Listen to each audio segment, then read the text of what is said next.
fiery horse with the speed of light, a cloud of dust, and a hearty hi-yo silver, the Lone Ranger.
Faithful Indian companion Tonto, the daring and resourceful masked rider of the plains, led the fight for law and order in the early western United States.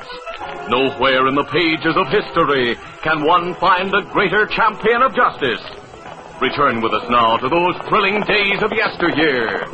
From out of the past come the thundering hoofbeats of the great horse Silver. The Lone Ranger rides again. Come on, Silver! Let's go, big fellow! Hail, Silver!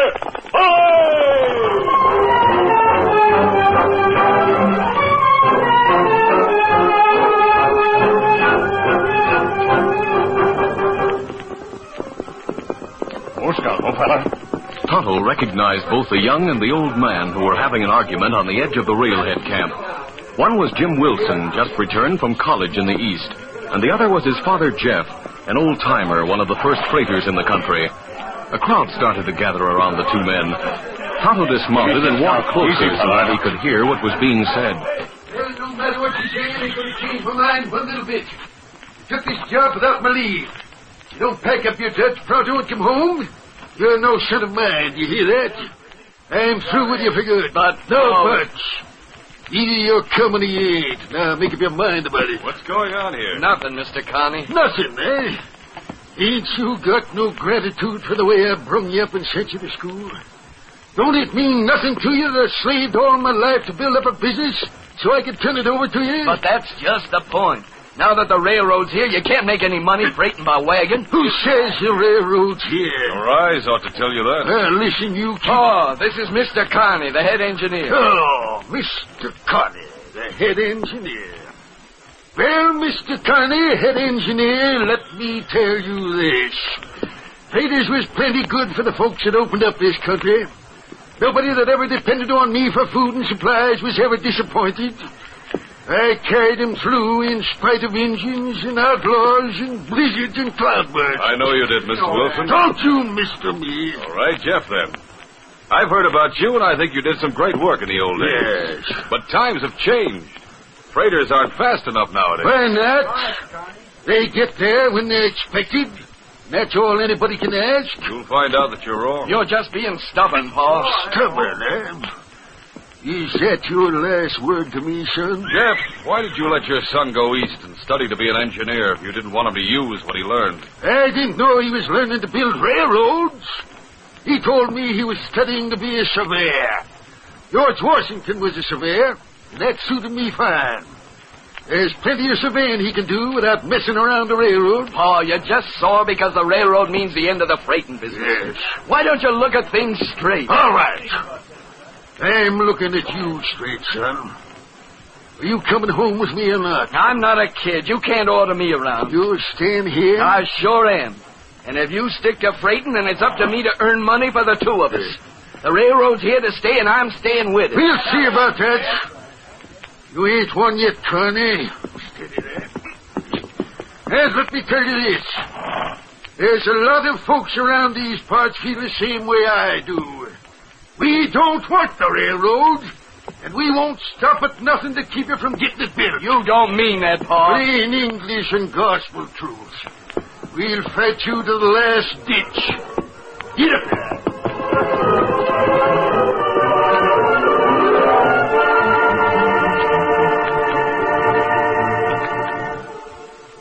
Tonto listened to the railroad men's talk for a few minutes, and then returned to scout.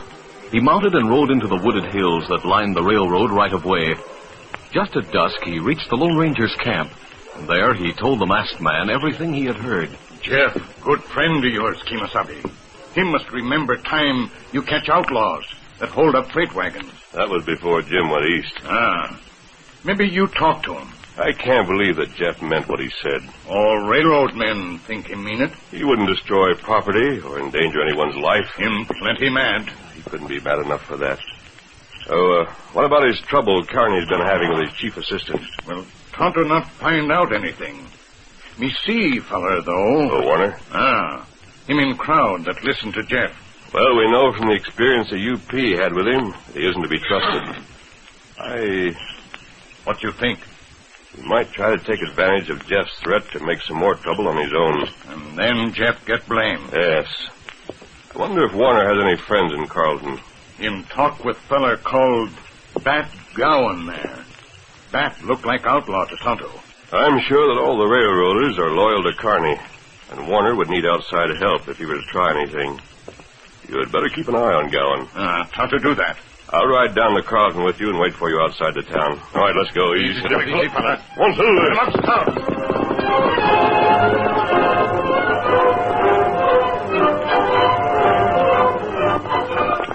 Warner rode into Carlton that night at midnight. He hitched his horse in front of the Palace Hotel and then walked down the street to the Silver Rail Cafe. Bat Gowan was lounging near the door. I want to have a talk with you, Bat. Sure. Come on inside. We'll have a drink. No, too many people. This is better. Nobody around but that Indian lying against the building. Oh, he's asleep. Now, what's on your mind? We had a little excitement out at the camp today, Bat. Oh, yeah? Another row with Connie? No, nothing like that. An old coot named Jeff Wilson, who runs a freighting company, got sore. Told Connie he was going to wreck the railroad. Oh, yeah? Well, thanks for the tip. Maybe he can use some help. I'll look him up. No, you won't. Why not? Sounds like a job me and the boys could handle. He didn't mean it. He was sore. Yeah, too bad. I don't think so. It's a chance I've been waiting for.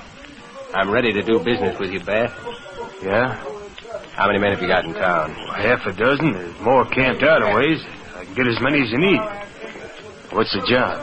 Slow down the track land to a mile a day. Think you can do it? Maybe. Pull up some rails, burn supplies. Yeah, maybe. What's the idea? If Kearney doesn't lay at least 5 miles of track every day, he'll be fired. I'll step up. I'll get his job. Oh, fine. Now, what do I get out of it? You go into business, Bat.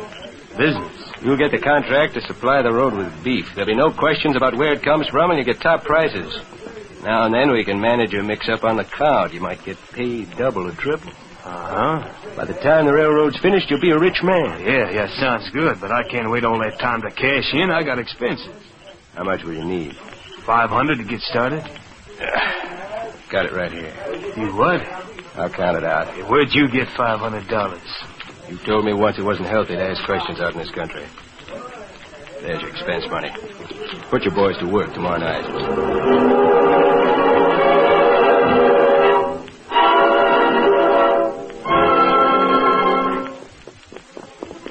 Tonto reported to the Lone Ranger, and together they rode back to their camp. Bat's men are going to work tomorrow night. The miles of track they could tear out. They may burn the ties that have been piled along the grading. If Bat has enough men, they might even raid the construction camp. What you do? Tell Sheriff? No, he doesn't know me. He has enough trouble keeping order in Carlton. It's up to the railroad to protect their property. You go to Kearney? Warner would deny everything. It's only your word against his. Jeff, Only fellow you know around here. You're not suggesting that I send him to Kearney, are you? Oh, no. That's not good. Not if he'd go. The only thing we can do is to patrol the right-of-way ourselves, Tonto. Catch Bat's men red-handed. Come on, Silver. Get him up, stop.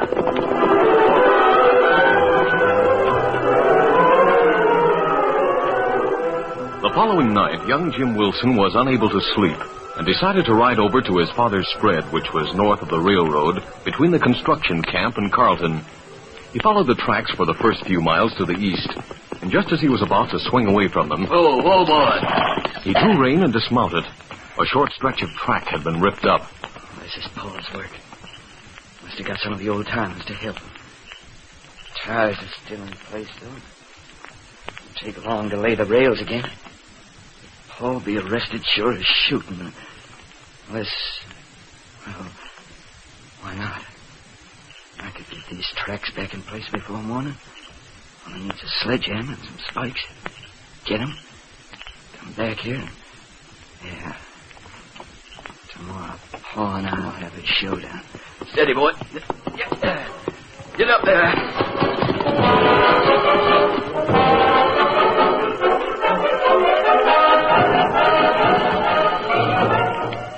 Tonto had spent the day in town watching Bat, while the Lone Ranger stayed close to the camp, keeping an eye on Warner. At 12 o'clock that same night, they met outside Carlton and rode west along the trail that paralleled the tracks. You're sure Bat was still in the cafe when you left town? Him still there. All day men come and talk to him. Outlaws? And look plenty bad. But there's no sign of any damage so far. We're only a few miles from the camp. You listen, Kemosabe. Yes, I hear it. From around the bend. Did the outlaw tear up track? Sounds more like someone driving spikes. Come on, Silver. Get him up, scout.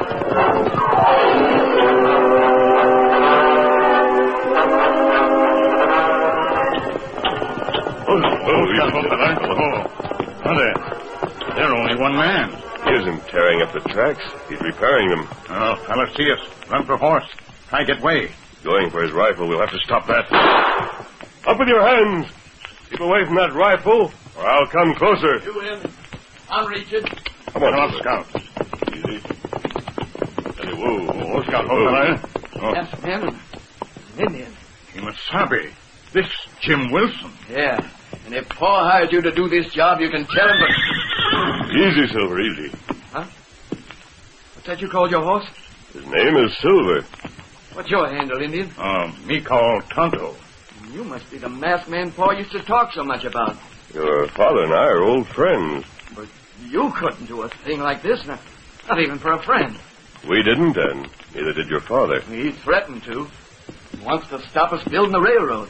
We both know that when your father loses his temper, he says a lot more than he means. Well, that's what I've been hoping, but who else could have torn up these tracks? Do you trust Warner? Warner? Well, I guess so. He's Connie's assistant. He wants to be more than that. He wants Kearney's job. I don't understand. All right, I'll explain. Your father's threat gave him an opportunity he's been looking for. He's hired a band of outlaws to slow up the work on the railroad. He hopes that Kearney will be fired as a result. You have any proof of that? Not yet. And I can't accuse Warren of anything, can I? No, Jim. But you can go to Kearney and tell him what you found here. You blame Paul. Well, perhaps at first. But tell him to place guards all along the line. Let him capture a few of the men who are really responsible. Your father will be in the clear. Kemosabe, you look up on ridge. Their men wear bandana on face. The outlaws you've been talking about. That Gowan's men. The men who tore up this track. The men who have been hired to wreck the railroad. It's up to you to warn Kearney. It's up to him to capture them. All right, get mounted. Right.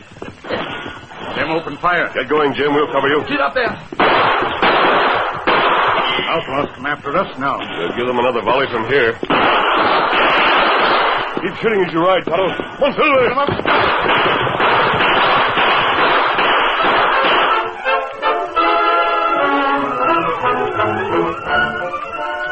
The curtain falls on the first act of our Lone Ranger adventure.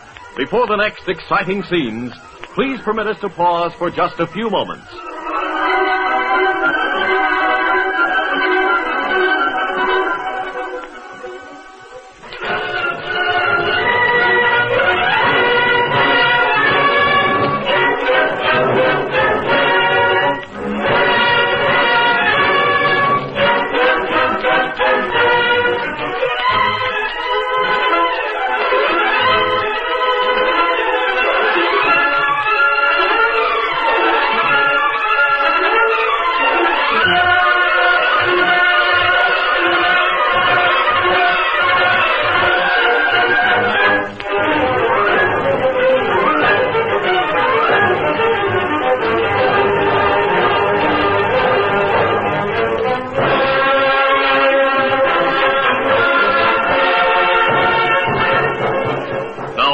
continue. The Lone Ranger and Tonto led their pursuit straight toward the railhead camp, but the outlaws reined up a mile away from it, wheeled their mounts, and rode off into the southern hills. The masked man and the Indian took cover on the wooded ridge to the north of the tracks. And meanwhile, Jim dismounted beside the coach that served Kearney as an office and living quarters. Whoa, boy, whoa. The chief engineer stepped out onto the rear platform. Who's that? Jim Wilson. What's up? I thought I heard shooting. You sure did. There's a band of outlaws to the east. They tore up some of the tracks. Outlaws? You mean freighters? No, sir. They were shooting at me. Paul and his hands wouldn't do that. What's the matter, Chief? Jim says outlaws. I think it's freighters. They've been tearing up the tracks. Well, let's get after them. We can find them easy enough. Jeff Wilson's spread. It's to the north. Pretty close to Compton. No, Paul wasn't one of them. Well, he's behind this. How many horses are there in the corral, Warner? About 20. Well, pick out 20 men who know how to ride and handle a gun. Right away. Oh, no, wait. I'll get the men together. You ride into Carlton and get the sheriff. We want the law on our side. That's a good idea. You're all wrong. Paul didn't have anything to do with it. Get going, Warner. We'll meet you just outside of Carlton. Mr. Kearney, will I you... understand how you feel about this, Jim. You don't want your father to be arrested. Well, you don't have to be in on it. I'm leaving you in charge of the camp until we get back. I'm on my way, Chief. All right, hurry. Roll out of your blankets, men. Roll out!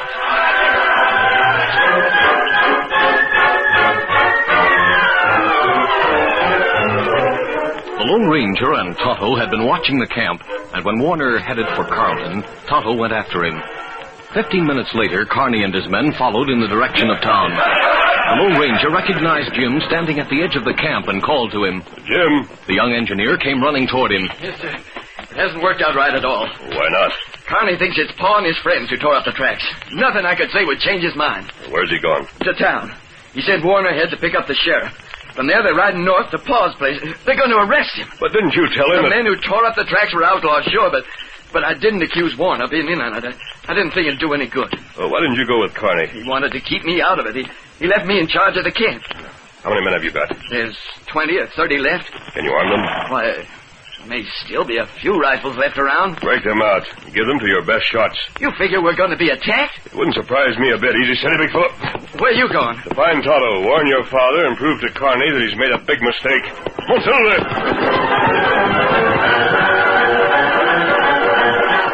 Since Warner had been sent to get the sheriff, it seemed reasonable that he would take the opportunity to contact Bat. The Lone Ranger followed the ridge trail, and Silver's great speed allowed him to overtake and pass Kearney's posse. When he reached the town, he took the back streets to the rear entrance of the Silver Rail. He found Scout there, and he dismounted to wait for Tonto in the shadows. Easy, steady, big fellow. A few minutes later, Tonto left the cafe by the rear door. Kimasabi. Me glad to see you. Warner come here and talk with Bat. Me hear part of what them say. Well? Warner come here to get sheriff. Then meet Kearney and men outside town. Go to Jeff's place and arrest him. I know about that. What else did he say? Well, him tell Bat. There are not many men in camp. It's good time to attack camp. Burn coach where Kearney have office. Burn supplies. I had an idea they might try something like that. What we do? First, we'll ride to Jeff's place. We can get there ahead of the posse. And then what? Then we'll lead the posse back to the camp. Will them not follow us, Kimasabi? They will if they think we're trying to get away from them. Easy, steady, big fellow. Easy, Scott. Easy, fella. Come on, Silver.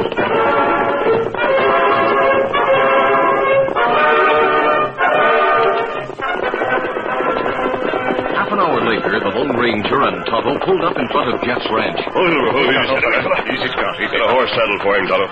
You do it. Open up, Jeff. What's the idea of robbing a man out of his... Here. Let me get a look at you. Don't you remember me, Jeff? What's the mask, man?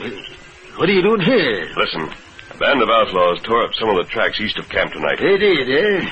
Well, that's good news. More power to them. The sheriff and Kearney and a posse of railroaders are on their way here. What for? To arrest you. Kearney thinks you're the one who led the outlaws. Or rather, he believes that it was you and your friends who tore up the tracks. After the way you talked the other day, he may be able to persuade the sheriff he's right. Well, just let them try to arrest me. They lay a hand on me and I'll fill them full of lead. You're one man against 20. You'll fight with me, won't you? Not that way, Jeff. You don't think I tore up the tracks, do you? No. Not that it ain't a good idea. You'll change your mind about that after I've had a talk with you. It'll take more than a talk to change my mind about anything, especially the railroad. You ought to know me better than that, mister. I got a reputation for being ornery, and I'm proud of it. I think your son's life means more to you than your reputation. Huh? What's Jim got to do with this? Posse, come now, Kimosabe. What about Jim? His life's in danger. The best way for you to save it is to ride with Tonto and me. Come along.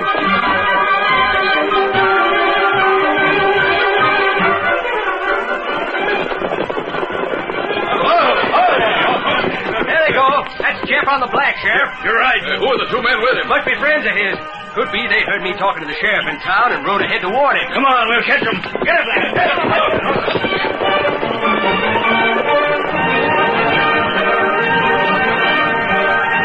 After his talk with Warner, Bat Gowan had ridden south to the outlaws' hideout in the hills, and from there he led his men on to the construction camp. Half a mile away, he stopped to give them their final instructions. Ho there, ho. We'll use engine tactics. Make a big circle around the camp and keep moving, so they don't have much in the way of a target. You wait for word from me before you close in. That big hombre that rides White Horse still in camp? What big hombre? I don't know. One of the railroaders, I guess. We told you. We chased him and young Wilson and an Indian back to camp earlier tonight. Is he wearing a mask? Mask? Oh, it couldn't be the man I mean. Well, whoever he is, he sure can shoot. We better pick him off before we try to close in. He'll take your orders from me. Now, let's go. Get up.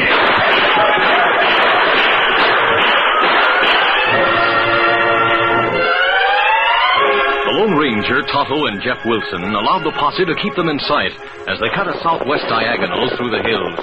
At last, they topped the ridge above the camp. Your guess was right. They are attacking the camp. It wasn't a guess. Tonto heard Warner give the order. Well, come on. Let's give Jimmy a hand. So get things straightened out with the sheriff and Kearney first. Wait here for them?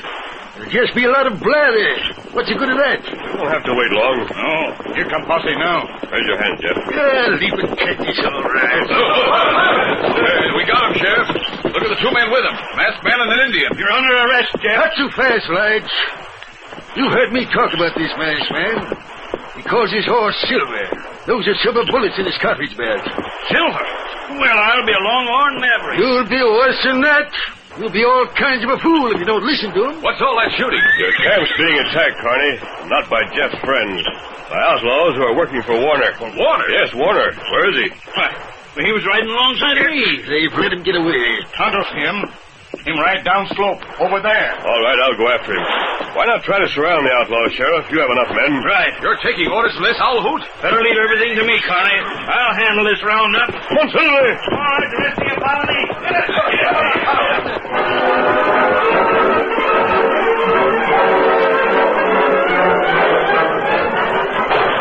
At the foot of the ridge, Warner was holding a hurried conference with Bat. Team's up. We're doing all right. Oh, the sheriff and Kearney and the posse will be coming over that ridge shortly. That isn't all. We've been chasing Jeff.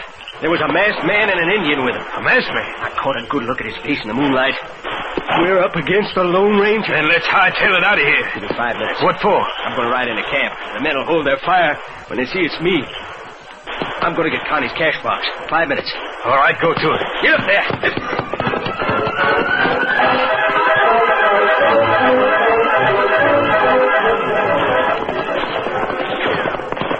Jim Wilson leaped to his feet as he saw Warner ride up.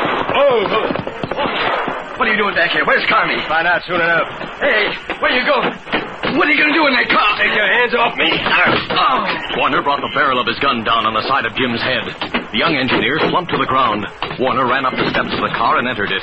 He knelt before the safe, quickly worked the combination, swung the door open, and reached for the cash box. As his fingers closed on it, a hand of steel gripped him by the shoulder and jerked him to his feet. Come here. A masked man. Warner swung the heavy cash box at the Lone Ranger's head. He moved his head just enough to avoid the blow, and then he crashed a solid right to Warner's jaw. All right, take it. Warner sagged to the floor. The sheriff won't have any trouble finding you here, Warner. Adios.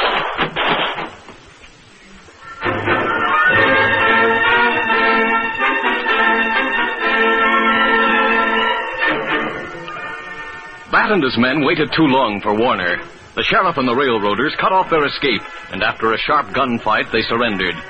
When Jim Wilson opened his eyes, he found that he was lying on the canvas cot in his own tent. Rest easy, son. You've got a nasty crack on the head. Oh, I'm all right. It's my fault.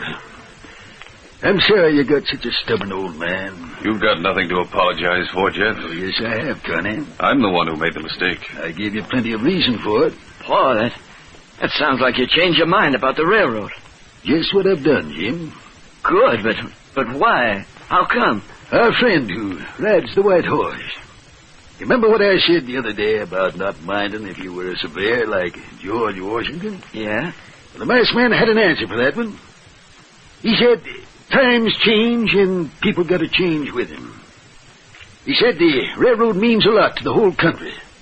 And if George Washington was alive today and was your age, he'd be doing just the kind of work you're doing. Well, sir, made me think.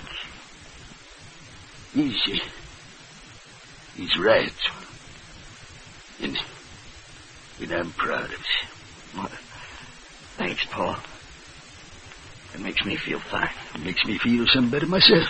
Who is your mysterious masked friend, Jeff?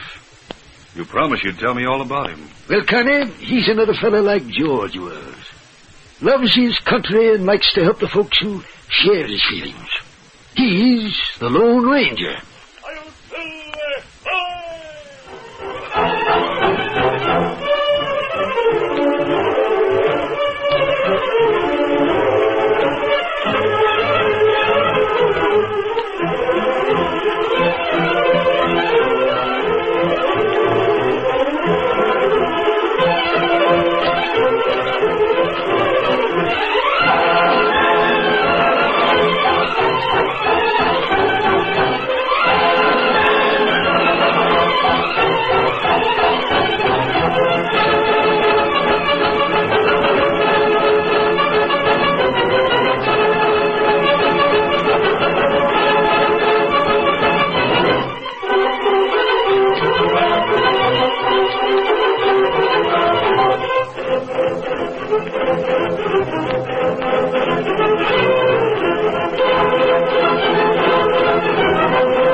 This is a feature of the Lone Ranger Incorporated, created by George W. Trendle, produced by Trendle Campbell Enterprises, directed by Charles D. Livingston, and edited by Fran Stryker.